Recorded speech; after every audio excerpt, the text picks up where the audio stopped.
Au titre de l'actualité, la ministre d'État, ministre de la fonction publique et les directeurs des ressources humaines des différents ministères de Côte d'Ivoire ont eu une rencontre au cours de laquelle des réformes institutionnelles ont été évoquées. La Direction générale du budget et des finances a initié un séminaire de renforcement de capacité des gestionnaires de crédit. Ce séminaire porte sur la mise en œuvre de la comptabilité des matières.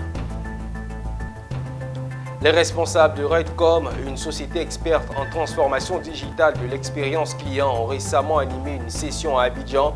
La nouvelle version de la plateforme Redcom a été présentée. Et à l'approche des festivités de fin d'année, l'Église de Jésus-Christ des Saints des derniers jours a choisi d'exprimer sa générosité en offrant des dons aux personnes vulnérables. Des précisions dans ce journal.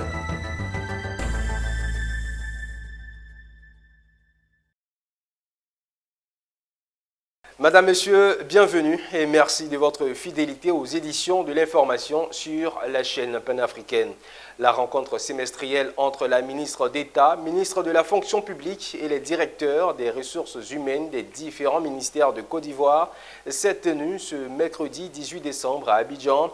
À l'ordre du jour, l'état des réformes institutionnelles initiées par la ministre pour l'amélioration et l'assainissement des services publics. Le compte-rendu de cette réunion avec nos reporters Philippe Zabo et Doumbia Yuba. 8 points ont meublé la rencontre entre la ministre d'État, ministre de la fonction publique et les directeurs des ressources humaines des ministères. Ces points ont fait l'objet d'une présentation animée par le directeur général de la fonction publique. Puis, des échanges s'en sont suivis entre les parties prenantes pour lever les points de blocage en vue de redynamiser la fonction publique ivoirienne. Pour la ministre d'État, la présentation de son directeur général doit faire l'objet d'une communication en Conseil des ministres.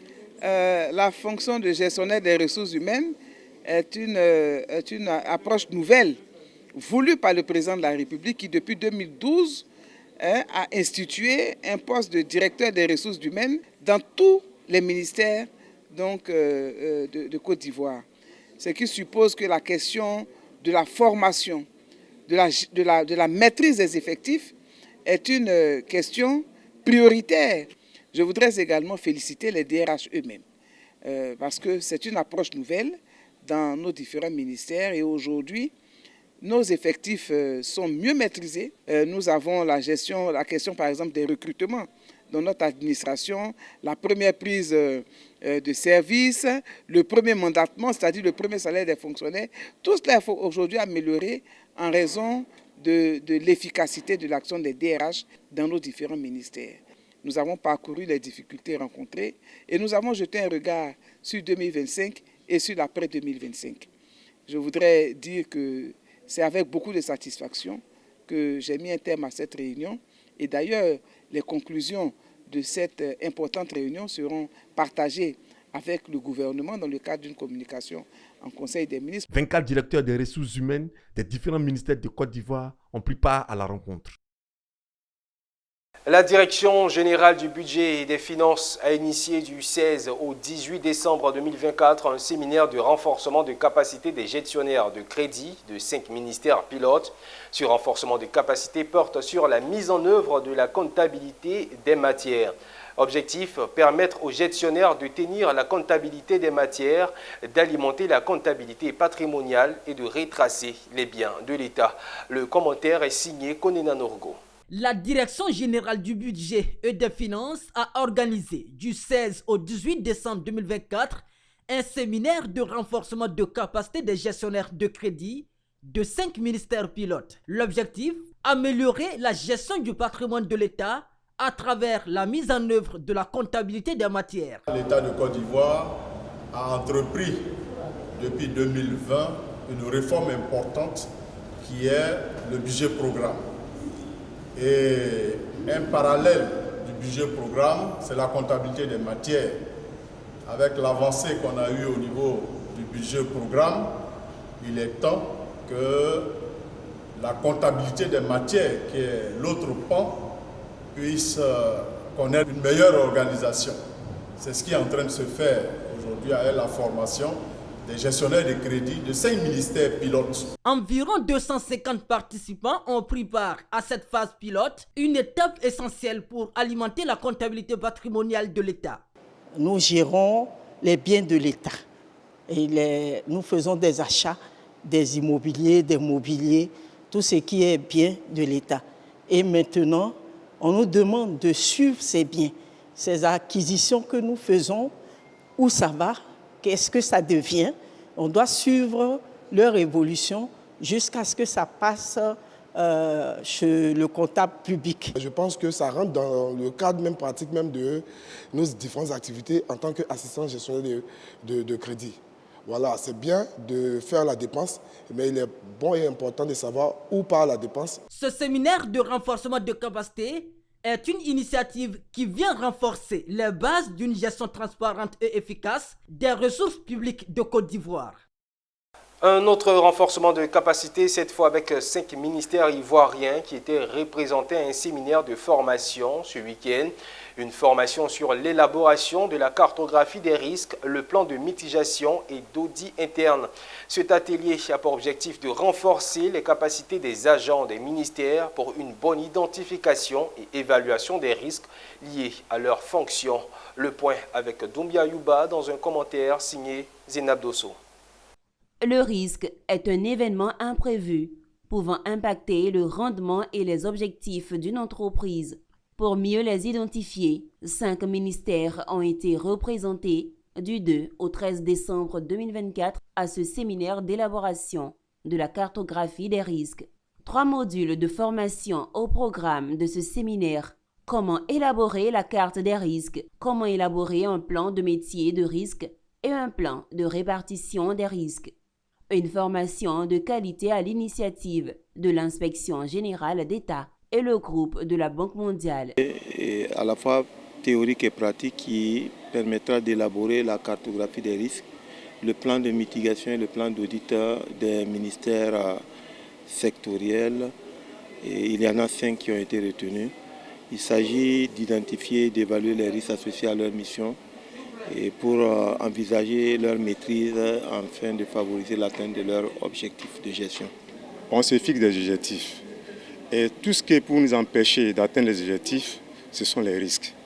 Et ça constitue des menaces. Et donc mettre en place une cartographie des risques, c'est comme baliser la maison pour éviter un accident, des détournements et tout ce qui peut nuire à l'atteinte des objectifs, à l'amélioration des performances. Plus d'une centaine d'agents issus des ministères de la Justice et des Droits de l'Homme, de l'Éducation nationale et de l'Alphabétisation, du ministère de la Jeunesse, du ministère de la Cohésion nationale et celui des Sports ont été enregistrés. Intéressons-nous à présent au droit d'auteur. La traditionnelle conférence de presse du Bureau ivoirien du droit d'auteur, Burida, consacrée à la répartition trimestrielle, s'est tenue récemment. Une occasion pour l'équipe dirigeante du Burida de faire le bilan annuel des répartitions, dont celle de 2024, évaluée à plus de 3,350 milliards de francs CFA. Le témoignage de Walter Kofi et de Ndrin Salomon. La 4e et dernière répartition de l'année 2024 du Bureau ivoirien des droits d'auteur, Burida, a été assurée par Inipalé, qui a fait face à la presse. En plus du point des répartitions des droits d'auteur et des droits voisins du dernier trimestre de 2024, elle a présenté le bilan annuel évalué à près de 3,352 milliards de francs CFA, contre 3,44 milliards de francs CFA en 2023, soit une augmentation de 306 millions de francs CFA. Et nous avons procédé à 23 répartitions différentes au cours de cette fin d'année et nous avons réparti 2,6 milliards de francs CFA. Nous les avons répartis à 8,438 personnes.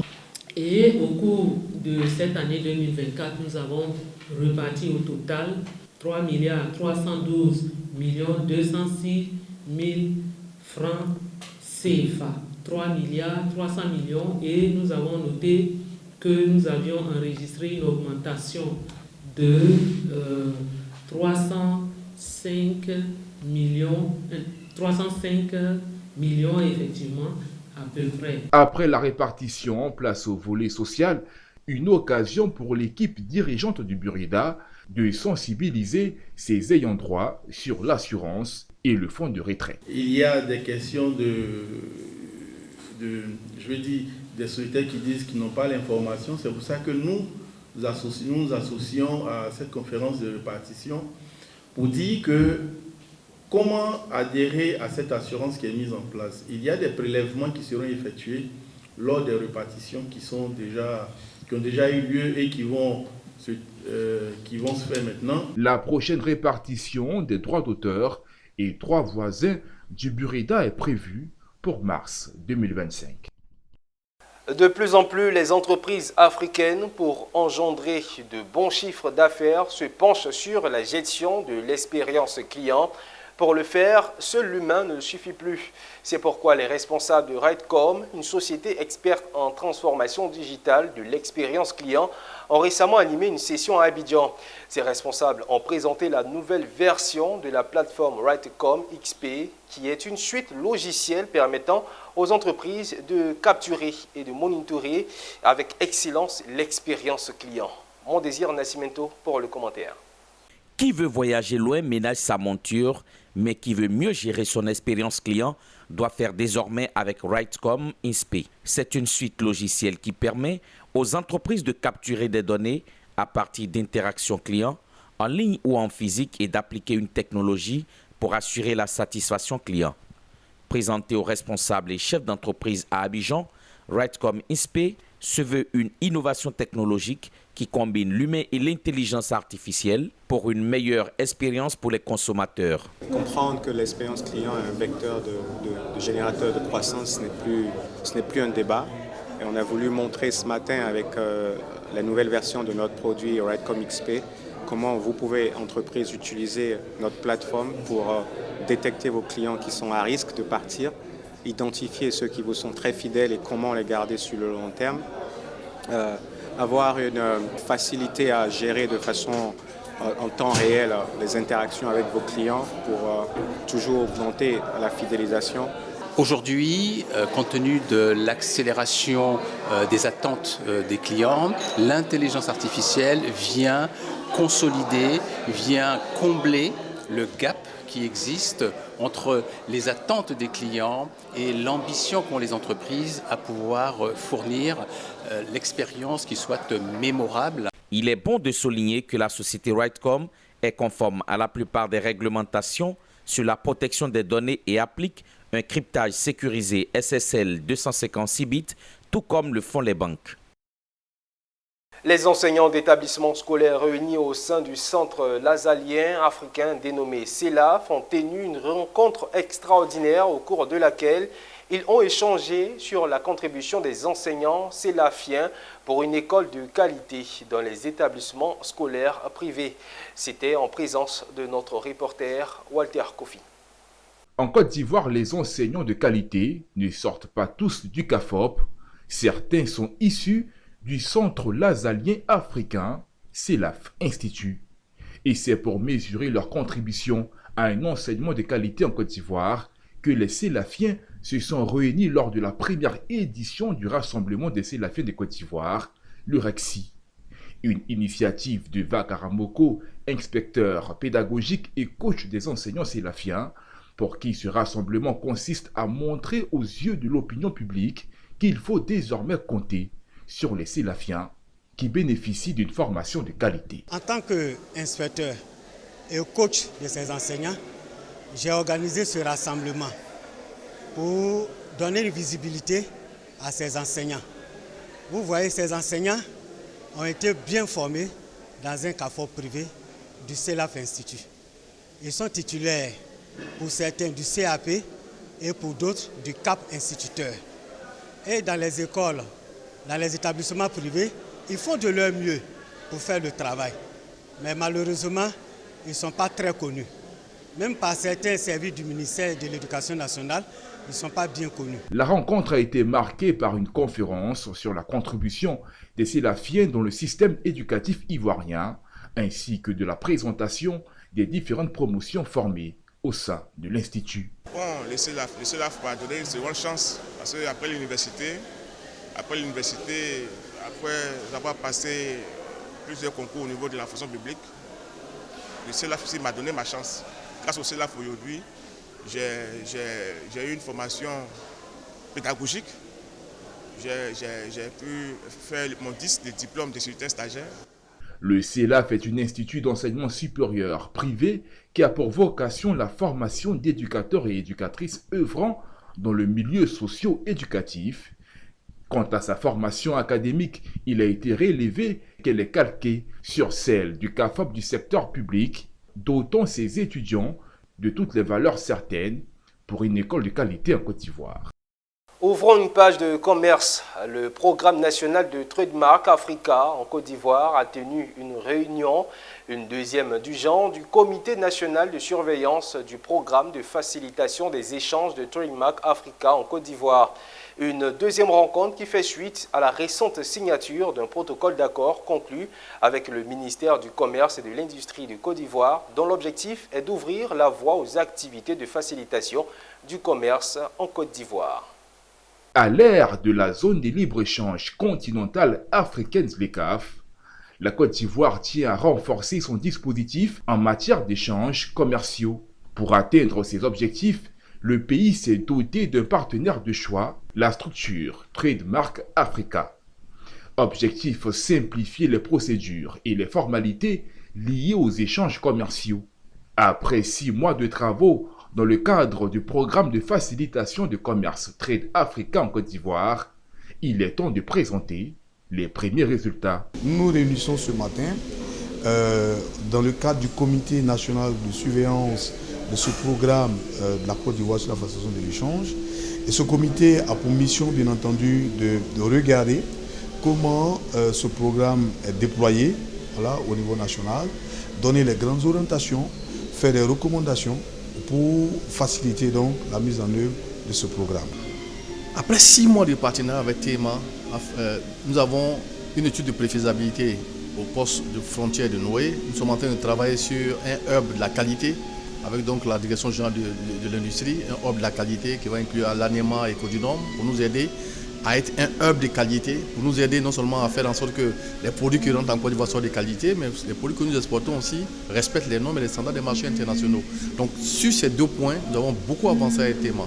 L'autre point d'avancée, je l'ai dit extraordinaire, en 6 mois, c'est l'accompagnement des femmes et des jeunes. Nous avons un programme spécifique des jeunes sur le commerce extérieur qui a été accompagné préalablement par GIZ, mais maintenant par TEMA.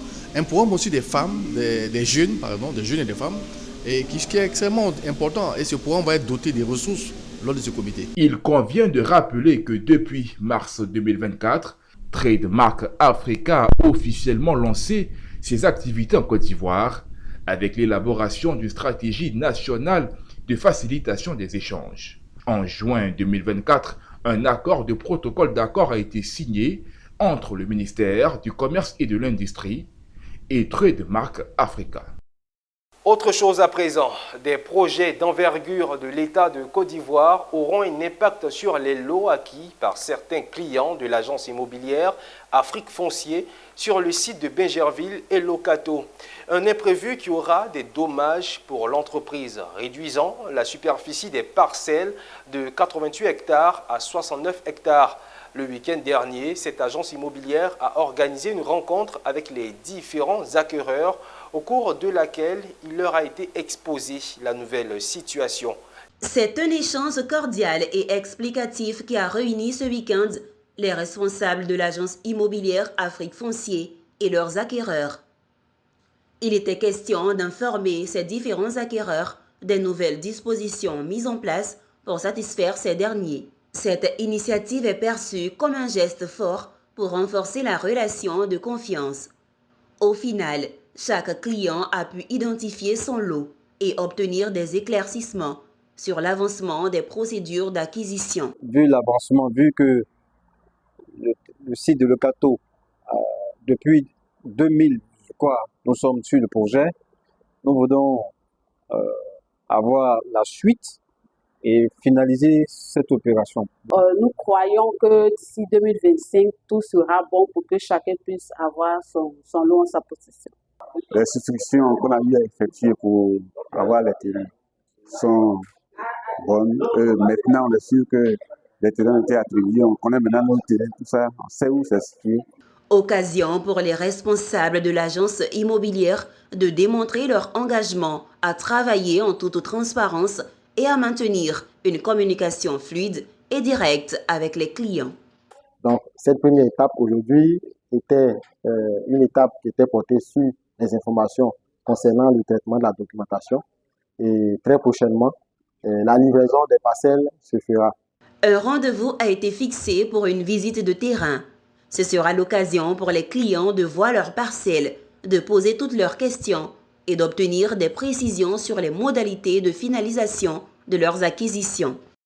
Et direction Yamoussoukro, capitale politique, où à l'approche des festivités de fin d'année, l'Église de Jésus-Christ des Saints des derniers jours a choisi d'exprimer sa générosité en offrant des dons alimentaires aux associations et aux personnes vulnérables. Ce geste noble illustre l'engagement humanitaire de l'Église en Côte d'Ivoire. Charles Kouakou, Pierre Tebeu. Selon les enseignements chrétiens, l'amour pour Dieu et pour son prochain est fondamental. C'est sur cette base que l'Église de Jésus-Christ des Saints des derniers jours a agi. Plus de 1000 kits alimentaires ont été distribués aux populations vulnérables de Yamoussoukro dans le cadre de l'initiative Éclairer le monde. L'objectif de cette action est de partager des moments de solidarité et d'apporter un peu de bonheur aux populations durant les célébrations de fêtes de fin d'année.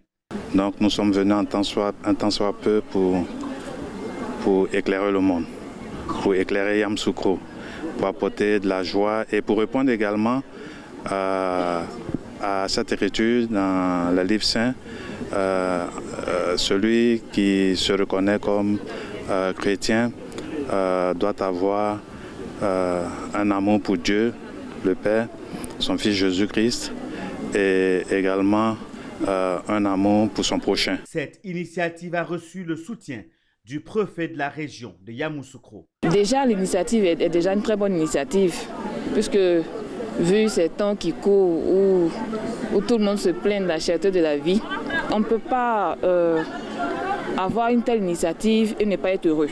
Vu que l'initiative a pour but d'apporter la joie, le bonheur aux populations, surtout Yamoussoukro aujourd'hui. Donc c'est une très bonne image pour le préfet de se joindre à l'église de Jésus des Saints des derniers jours pour apporter la joie au bonheur aux populations de Yamoussoukro. Bon, vraiment, il faut dire que je suis vraiment ému. Je suis vraiment ému parce que cette générosité-là n'est pas différente d'une générosité qu'une mère apporte à son enfant. L'Église de Jésus-Christ des Saints des derniers jours est activement engagée dans des actions humanitaires dans plus de 188 pays à travers le monde. Récemment, le ministre en charge du pétrole, des mines et de l'énergie a inauguré un système d'électrification hors réseau, fruit d'un partenariat stratégique entre le gouvernement ivoirien et la Chine via une société chinoise spécialisée dans la fourniture d'énergie renouvelable. Ce dispositif novateur fournira de l'électricité à 33 foyers, un projet qui s'inscrit dans les efforts de l'État ivoirien. Le point avec Ouattara Daouda.